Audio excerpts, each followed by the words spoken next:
De fortes explosions, des survols de missiles, d'avions et d'hélicoptères au-dessus de Caracas.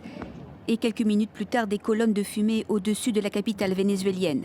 Les habitants de la région de Caracas ont été réveillés en pleine nuit par une série de frappes américaines.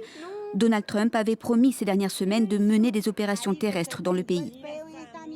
Samedi, la Maison-Blanche confirmait une attaque de grande envergure et affirmait avoir capturé et exfiltré le président vénézuélien et son épouse. Depuis quelques semaines, Donald Trump promettait que les jours de Nicolás Maduro à la tête du pays étaient comptés. À Caracas, les autorités vénézuéliennes ont dénoncé une très grave agression militaire, décrété l'état d'urgence et appelé à la mobilisation. La vice-présidente a annoncé maintenir le plan stratégique de défense du pays. Le ministère de la Défense a promis, lui, le déploiement massif de tous les moyens militaires du pays. Sur l'ensemble du territoire, nous déploierons massivement toutes nos capacités militaires d'ordre terrestre, aérienne, navale, fluviale, ainsi que nos missiles pour une défense intégrale.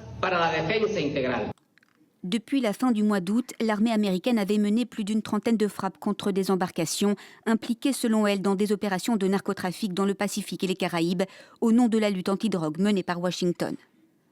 Les États-Unis avaient considérablement renforcé leur présence militaire dans la région, avec notamment un porte-avions, des navires de guerre et des avions de chasse stationnés dans les Caraïbes. Le numéro 2 du département d'État américain a déclaré que le Venezuela était désormais à l'aube d'une nouvelle ère, après la capture par les forces américaines du président vénézuélien Nicolás Maduro.